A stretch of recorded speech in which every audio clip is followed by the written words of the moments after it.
Viral ಆಗ್ತಿರೋ ಈ carrot ಜಾಮೂನ್ನ ಒಮ್ಮೆ ಮಾಡಿಕೊಂಡ್ರೆ ಗುಲಾಬ್ ಜಾಮೂನ್ನ ಮರೆತು ಬಿಡ್ತೀರ. ಹಲೋ ಫ್ರೆಂಡ್ಸ್, ವೆಲ್ಕಮ್ ಟು ನಂದಾಸ್ ಅಭಿರುಚಿ. ಇವತ್ತು ನಾನು ಎಲ್ಲ ಕಡೆ ವೈರಲ್ ಆಗ್ತಿರೋ ಕ್ಯಾರೆಟ್ ಜಾಮೂನ್ ಮಾಡ್ತಾಯಿದ್ದೀನಿ. ಇದು ತುಂಬ ಸಾಫ್ಟಾಗಿ ಸಖತ್ ಟೇಸ್ಟಿಯಾಗಿರುತ್ತೆ. ಇದನ್ನು ಮಿಸ್ ಮಾಡದೆ ಟ್ರೈ ಮಾಡಿ. ಬನ್ನಿ ಈಗ ಇದನ್ನು ಹೇಗೆ ಮಾಡೋದು ನೋಡೋಣ. ಅದಕ್ಕಿಂತ ಮೊದಲು ನೀವೇನಾದರೂ ನನ್ನ ಚಾನಲ್ನ ಹೊಸದಾಗಿ ನೋಡ್ತಿದ್ದೆ ಪ್ಲೀಸ್ ಸಬ್ಸ್ಕ್ರೈಬ್ ಮಾಡಿ ಮತ್ತು ನನ್ನ ನೆಕ್ಸ್ಟ್ ವಿಡಿಯೋ ನೋಟಿಫಿಕೇಷನ್ಗೆ ಬೆಲ್ ಐಕಾನ್ನ ಕ್ಲಿಕ್ ಮಾಡಿ. ಮೊದಲಿಗೆ 2 ಕ್ಯಾರೆಟ್ನ ಕಟ್ ಮಾಡಿ ತೊಗೊಂಡಿದ್ದೀನಿ. ಆಮೇಲೆ 1 ಕಪ್ ಸಕ್ಕರೆ ತೊಗೊಂಡಿದ್ದೀನಿ, ಅರ್ಧ ಕಪ್ ಸಣ್ಣ ರವೆ ತೊಗೊಂಡಿದ್ದೀನಿ, ಆಮೇಲೆ 3 ಟೇಬಲ್ ಸ್ಪೂನ್ ತುಪ್ಪ ತೊಗೊಂಡಿದ್ದೀನಿ, ಆಮೇಲೆ ಒಂದು ಅರ್ಧ ಲೀಟ್ರ್ ಹಾಲು ತೊಗೊಂಡಿದ್ದೀನಿ, ಆಮೇಲೆ 4 ಏಲಕ್ಕಿನ ಪುಡಿ ಮಾಡಿ ತೊಗೊಂಡಿದ್ದೀನಿ, ಆಮೇಲೆ ಬಾದಾಮ್ ಮತ್ತು ಗೋಡಂಬಿನ ಕಟ್ ಮಾಡಿ ತೊಗೊಂಡಿದ್ದೀನಿ, ಲಾಸ್ಟಲ್ಲಿ ಕಸ್ಟರ್ಡ್ ಪೌಡರ್ ತೊಗೊಂಡಿದ್ದೀನಿ. ಇದು ಆಪ್ಷನಲ್ ಇದೆ, ನಿಮಗೆ ಬೇಡ ಅಂದರೆ ಸ್ಕಿಪ್ ಮಾಡ್ಬೋದು. ಇದ್ರ ಬದಲಿಗೆ ನೀವು 1 ಟೇಬಲ್ ಸ್ಪೂನ್ ಕಾರ್ನ್ ಫ್ಲೋರ್ ತೊಗೊಂಡು ಅದಕ್ಕೆ ಸ್ವಲ್ಪ ನೀರು ಹಾಕ್ಕೊಂಡು ಸ್ಲರಿ ಕೂಡ ಯೂಸ್ ಮಾಡ್ಕೋಬೋದು. ನಾನು ಕಸ್ಟರ್ಡ್ ಪೌಡರ್ ಫ್ಲೇವರ್ ಚೆನ್ನಾಗಿರುತ್ತೆ ಅಂತ ತೊಗೊಂಡಿದ್ದೀನಿ. ಬನ್ನಿ ಈಗ ಇದನ್ನು ಹೇಗೆ ಮಾಡೋದು ನೋಡೋಣ. ಮೊದಲಿಗೆ ಒಂದು ಮಿಕ್ಸಿ ಜಾರ್ಗೆ ಕಟ್ ಮಾಡಿರೋ ಕ್ಯಾರೆಟ್ನ ಹಾಕ್ಕೊಳ್ತಿದ್ದೀನಿ. ಆಮೇಲೆ ಸ್ವಲ್ಪ ಅಂದರೆ ಒಂದು ಅರ್ಧ ಕಪ್ ಹಾಲು ಹಾಕ್ಕೊಳ್ತಿದ್ದೀನಿ. ಇದನ್ನು ನುಣ್ಣಗೆ ರುಬ್ಬಿ ತೊಗೊಳ್ತಿದ್ದೀನಿ.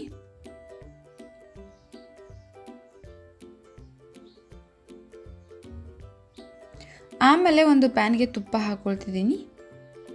ತುಪ್ಪ ಬಿಸಿ ಆದಮೇಲೆ ಇದಕ್ಕೆ ರುಬ್ಬಿ ಇಟ್ಕೊಂಡಿರೋ ಕ್ಯಾರೆಟ್ನ ಹಾಕ್ಕೊಳ್ತಿದ್ದೀನಿ.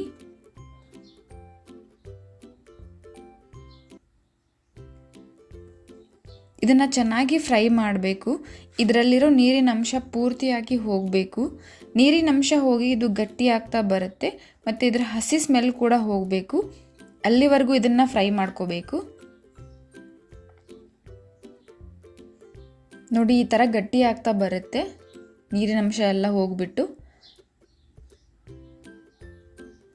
ಆಮೇಲೆ ಇದಕ್ಕೆ ಅರ್ಧ ಕಪ್ ಸಕ್ಕರೆ ಹಾಕ್ಕೊಳ್ತಿದ್ದೀನಿ. ಸಕ್ಕರೆ ಹಾಕ್ಕೊಂಡು ಇದನ್ನು ಚೆನ್ನಾಗಿ ಮಿಕ್ಸ್ ಮಾಡ್ಕೋಬೇಕು. ಸಕ್ಕರೆ ಎಲ್ಲ ಪೂರ್ತಿಯಾಗಿ ಕರಗಬೇಕು, ಅಲ್ಲಿವರೆಗೂ ಫ್ರೈ ಮಾಡ್ಕೋಬೇಕು. ಇದನ್ನು ಸಕ್ಕರೆ ಹಾಕಿದ್ಮೇಲೆ ಇದು ನೀರು ಬಿಡೋ ಥರ ಆಗಿರುತ್ತೆ.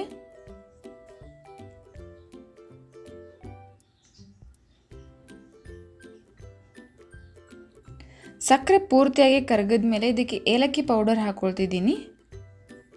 ಏಲಕ್ಕಿ ಹಾಕ್ಕೊಂಡು ಚೆನ್ನಾಗಿ ಒಂದ್ಸಲ ಮಿಕ್ಸ್ ಮಾಡ್ಕೋಬೇಕು.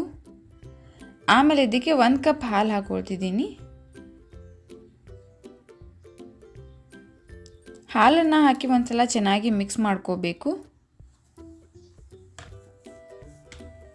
ಆಮೇಲೆ ಇದಕ್ಕೆ ಅರ್ಧ ಕಪ್ ರವೆ ಹಾಕ್ಕೊಳ್ತಿದ್ದೀನಿ. ರವೆ ಹಾಕಿದ್ಮೇಲೆ ಇದನ್ನು ಲೋ ಫ್ಲೇಮಲ್ಲಿ ಇಟ್ಕೊಂಡು ಕೈ ಬಿಡದೆ ಚೆನ್ನಾಗಿ ಮಿಕ್ಸ್ ಮಾಡ್ಕೋಬೇಕು. ರವೆ ಕಂಪ್ಲೀಟಾಗಿ ಸಾಫ್ಟ್ ಆಗುತ್ತೆ ಮತ್ತು ಇದು ಸ್ವಲ್ಪ ಗಟ್ಟಿ ಆಗ್ತಾ ಬರುತ್ತೆ. ನೋಡಿ, ಈ ರೀತಿ ಗಟ್ಟಿ ಆಗ್ತಾ ಬರುತ್ತೆ. ರವೆ ಗಟ್ಟಿ ಆದಾಗ ಇದನ್ನು ಒಂದು 10 ನಿಮಿಷಗಳ ಕಾಲ ತಣ್ಣಗಾಗೋದಕ್ಕೆ ಬಿಡಬೇಕು. ಇದು ತಣ್ಣಗಾದ್ಮೇಲೆ ಇದನ್ನು ಜಾಮೂನ್ ಕಟ್ಕೋಬೇಕು. ಸ್ವಲ್ಪನೇ ತಗೊಂಡು ರೌಂಡಾಗಿ ಮಾಡ್ಕೋಬೇಕು. ನಾವು ಜಾಮೂನ್ ಮಾಡ್ಕೋತೀವಲ್ಲ ಆ ರೀತಿ ಮಾಡ್ಕೋಬೇಕು.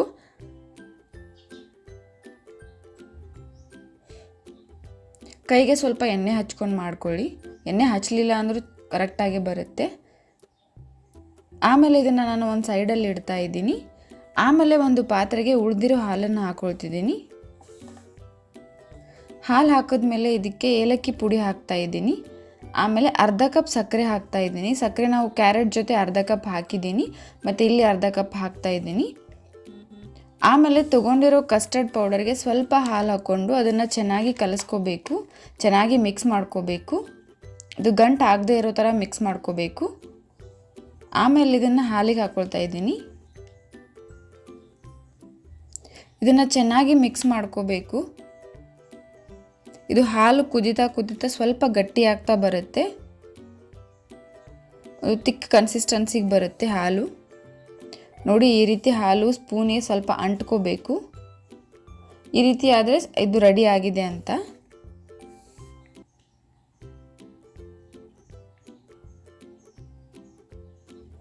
ಆಮೇಲೆ ಇದನ್ನು ಜಾಮೂನ್ ಇಟ್ಟಿರೋ ಪಾತ್ರೆಗೆ ಹಾಕ್ಕೊಳ್ತಿದ್ದೀನಿ. ಆಮೇಲೆ ಮೇಲೆ ಕಟ್ ಮಾಡಿರೋ ಗೋಡಂಬಿ ಮತ್ತು ಬಾದಾಮ್ ಉದುರಿಸಿದರೆ ಸೂಪರ್ ಟೇಸ್ಟಿಯಾಗಿ ಕ್ಯಾರೆಟ್ ಜಾಮೂನ್ ರೆಡಿ ಆಗುತ್ತೆ.